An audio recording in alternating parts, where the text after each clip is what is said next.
économique, sociale et environnementale, Madame la Présidente du Haut Conseil du dialogue social, Monsieur le Président du Conseil constitutionnel, Monsieur le Premier Président de la Cour suprême, Monsieur le Procureur général près la dite Cour, Mesdames, Messieurs les anciens chefs de juridiction suprême, Monsieur le médiateur de la République, Messieurs les officiers généraux, Monsieur le Président de l'Union des magistrats du Sénégal, Monsieur le bâtonnier de l'Ordre des avocats, Mesdames, Messieurs les membres de la communauté universitaire,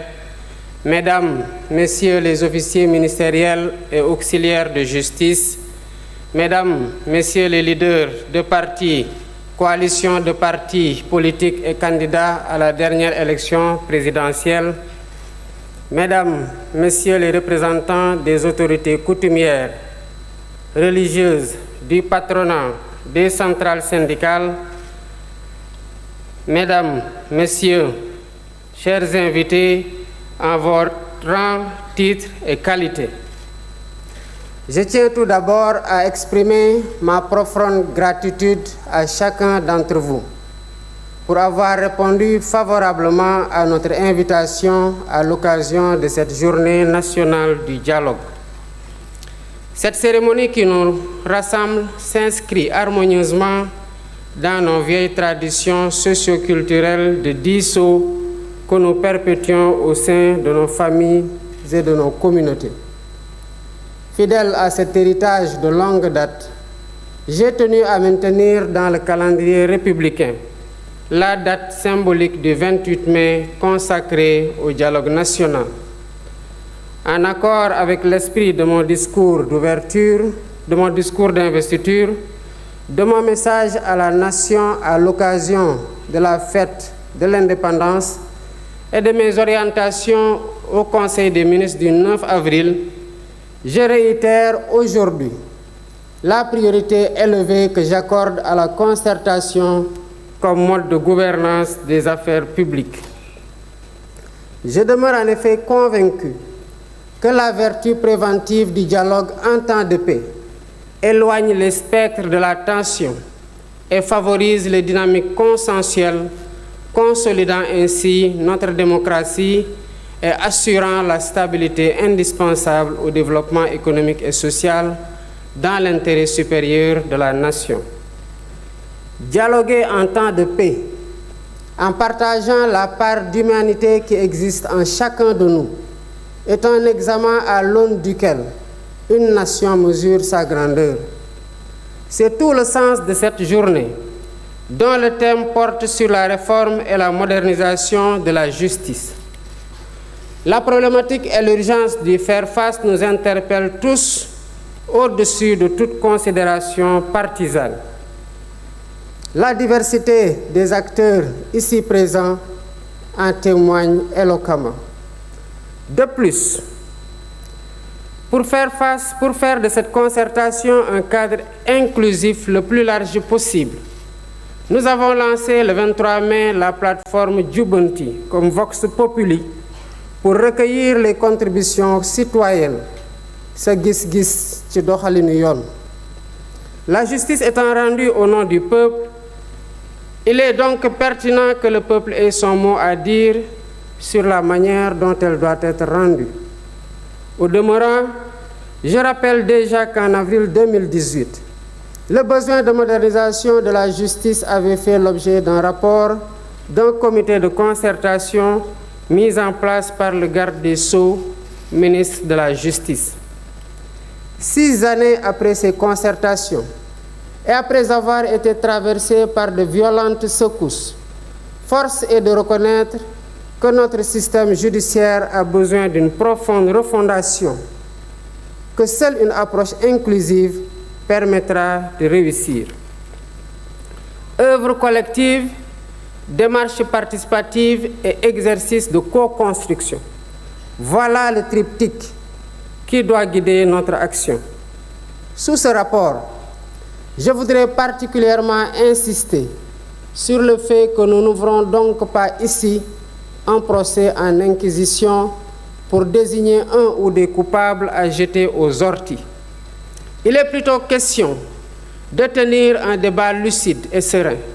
posé et apaisé, pour ausculter notre système judiciaire, identifier ses forces et faiblesses et rechercher ensemble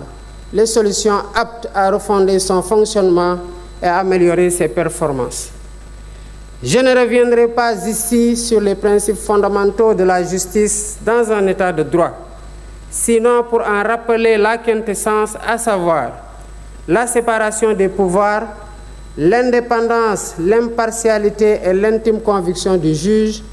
l'égalité de tous devant la loi, la présomption d'innocence, le principe du contradictoire,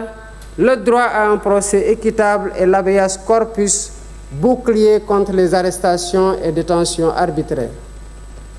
En rappelant ces principes énoncés et encadrés par des textes légaux et réglementaires, j'ai en même temps conscience qu'ils ne suffisent pas à eux seuls pour jauger l'indépendance, la crédibilité et l'efficacité d'un système judiciaire. En effet, quelle que soit la pertinence des textes, c'est d'abord et surtout à l'aune de la pratique qu'on peut juger si un système judiciaire répond aux idéaux et exigences de l'état de droit. Voilà pourquoi, à travers ces assises,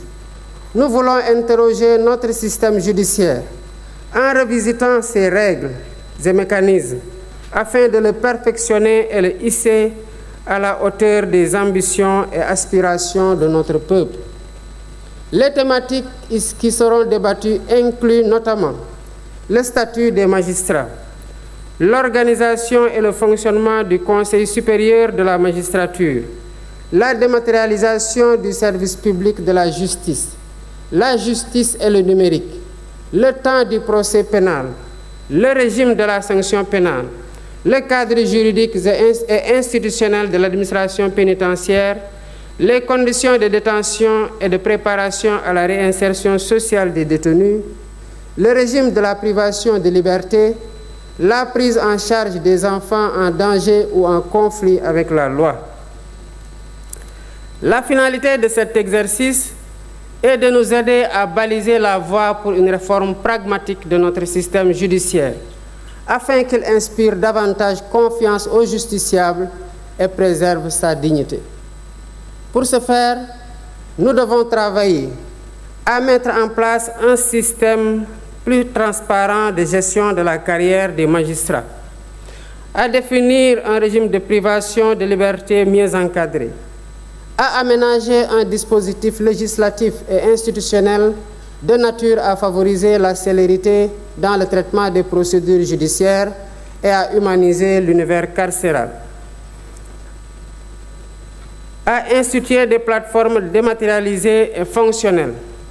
et améliorer le fonctionnement du système par l'allocation de moyens budgétaires suffisants et la poursuite du programme de construction et de réhabilitation des infrastructures. Il convient aussi de rappeler que pour bâtir l'état de droit que nous voulons, la réforme et la modernisation du système judiciaire ne doivent pas seulement se limiter au volet pénal, qui, il est vrai, polarise plus notre attention collective. Nous ne devons pas oublier les affaires civiles, dont la matière commerciale constitue une composante majeure, le droit du travail et le contentieux administratif, autant de domaines dont la prise en charge conditionne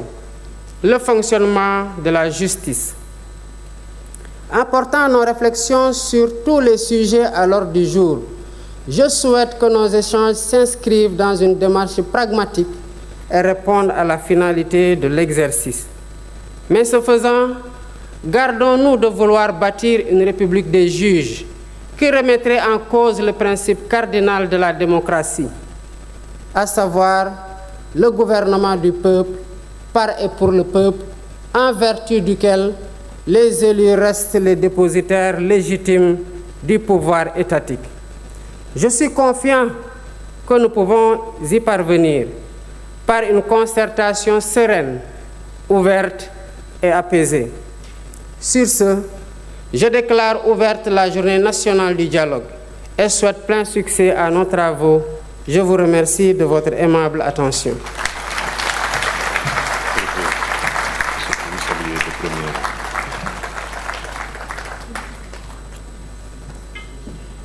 Merci, Excellence, Monsieur le Président de la République. Nous invitons l'assistance à rester sur place le temps de permettre Son Excellence, Monsieur le Président de la République, de se retirer.